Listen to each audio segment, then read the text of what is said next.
Alrighty guys, so before we get into the tour, I want to talk about why I built this garage gym in the first place. This garage gym is one of my most favorite things that I own. And it's funny because I'm a personal trainer and a coach. I have access to a bunch of warehouse gyms, gyms I coach at, gyms I train at. I even have a membership at Lifetime. But this garage gym is where I worked out the most and where I always prefer to work out at. And the main reason is simply because out of convenience. I love knowing that I can just take a few steps and enter into my gym, and that as soon as I'm done with my workout, I can go ahead and cook myself some breakfast and get right back to work. This whole garage gym started during the COVID era, and literally I only had one of those pull-up bars that you mounted on top of a door. I was hitting push-ups and just jump roping. This was also the same time that I was getting to MMA, and this garage was the spot where we all chose to spar at. And there was a point where there was an incident where someone got knocked out in here, which was pretty crazy, and then I had to go buy some mats to make sure that if that ever happens again, someone doesn't freaking die. And that's when I started taking this space way more seriously. And everything you see here was either bought off Facebook Marketplace or literally the cheapest option I can find on Amazon. Nothing crazy. I don't own any Rogue equipment, unfortunately, but this is all things that are affordable and can be done in a budget. With all that being said, let me show you guys around. Alrighty guys, so the first thing I would start off with, and what I started off with when I built off this garage gym, is the pull-up bar. The pull-up bar is literally, I'm still using it to this day. I don't think there'll ever be a point where you get too advanced for the pull-up bar. And the biggest advantage of the pull-up bar is attaching these things right here, and that is these gymnastic rings. So the pull-up bar itself are these metal pipes I bought off of Home Depot. I think this in total costs like $35, but the gymnastic rings was around 30 bucks as well. So this whole setup is like 60 bucks, maybe a bit more. However, just these two alone, that can be your entire gym for the rest of your life. I'm not even joking. You can go online. There are thousands and thousands of workouts that you can start doing alone with just the pull-up bar and just the gymnastic ring. So if you want to start somewhere, start with these two pieces of equipment. Something I think will be the next thing for you to purchase after the bar and the rings is getting a set of resistance bands. So I use these center bands daily for my warm-ups. And then I use these sticker bands during my workouts, whether it be because I need assistance in my calisthenic movements or something just to add a little bit more resistance. Something I recommend if you're gonna buy a pair of resistance bands is purchasing one of these. So this is something that you can attach to your door. It's super useful. So you go ahead, you open a door, you grab one of these. Right now you have this little, it's stuck right there. You can loop in your resistance band, and then you can start doing a bunch of workouts with the band attached to the door. That thing like is $3 and it is worth every freaking dollar. So I highly recommend that if you're gonna buy a resistance band and you have a door available. Next up, a pair of jump ropes. I love jump roping. It's something that I do because of fighting. I also think it's a great cardio, and also I use it for my warm-ups as well. I do this daily, and I think this is the next piece of equipment you need, and also a good fitness skill to have. This next part isn't essential, but I really do highly recommend it, and that's getting a whiteboard. So with the whiteboard right here, I put all my programs right here. I mean, like every time I hit a PR or something or update my program, I go ahead and write it right here. I even have a second board right here where if I have thoughts or something, I'm constantly jotting things down. These are some garage ideas, but everyone knows that when you're working out, all of a sudden a good thought or a good idea pops in your head. So I make sure I have something like this to jot my ideas down. Also because I don't like being on my phone while I'm working out. So it's on DND, and I go ahead and write this on the board. I write my ideas up on the board. If you want to go ahead and start making your gym a little bit more bougie, you want to start adding mirrors. This mirror right here was from an old closet that we had a while back.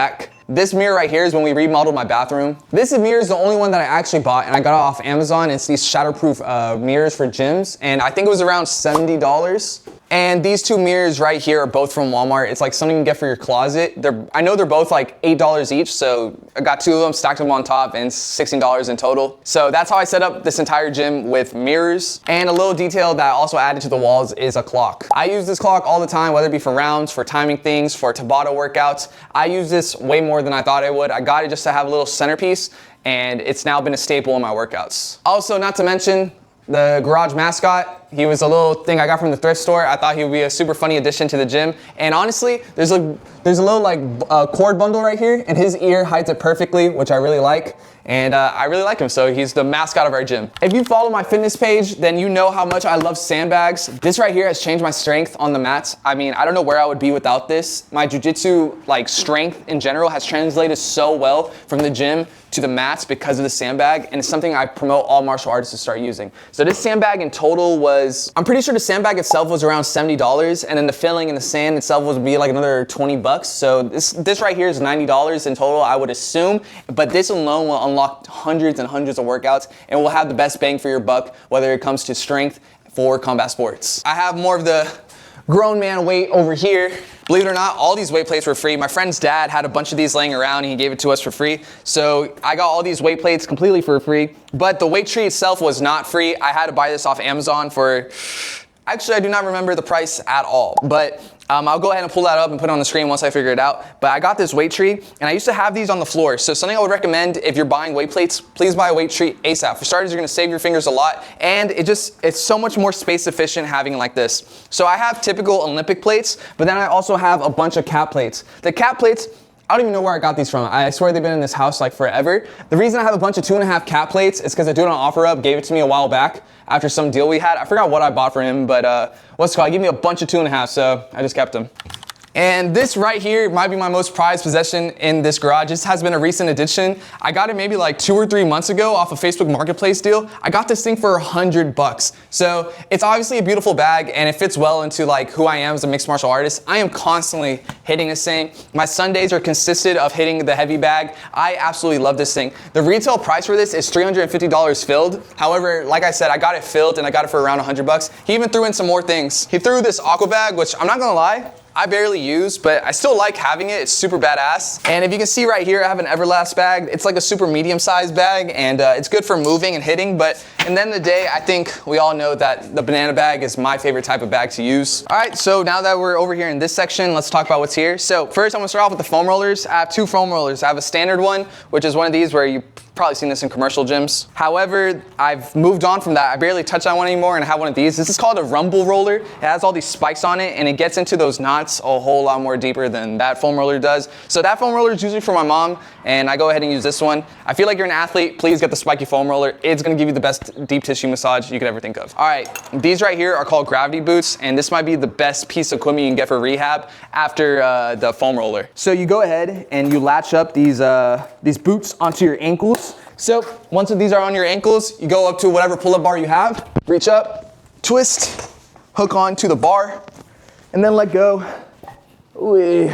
This is like one of the best things you can do for your back. It feels so good. So sometimes after my workouts, literally sometimes in the middle of the workout, but usually post, I go ahead, I hang on this bar. I'm not even gonna lie, there's so much blood flow that goes to your head. I almost get in like a meditative state every time I do this. So I think these were like 30 to 40 bucks. I highly recommend it if you have lower back pain. I know this saved my back, especially with all the sandbag stuff I do. I do this almost every time I'm done with the sandbags and I cannot even recommend it more. That's pretty much everything right here, but let me go ahead and show off a bit right here. These are all my fight posters. I think it's super cool where you walk in. I have a lot of friends, I have a lot of clients that sometimes work out here, and I just like having this little stable to letting people know. I also like to think to myself that if a robber ever came in my house and he entered through the garage, he would think twice after seeing this. It's a little corny joke I tell myself, but it's something I'm also really proud of, so when I'm ever feeling a little unmotivated while I'm working out, I kind of look right there and be like, you know what, I've done some tough things in my life, I'm gonna be all right.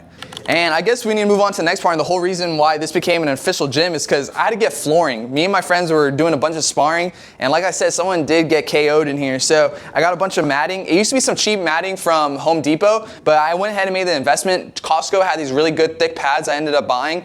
They came in like packs of 6, so I had to buy like 5 of them. This right here is completely laid out. I mean, I can always cut it out for perfect precision, but all it goes is follow along right here.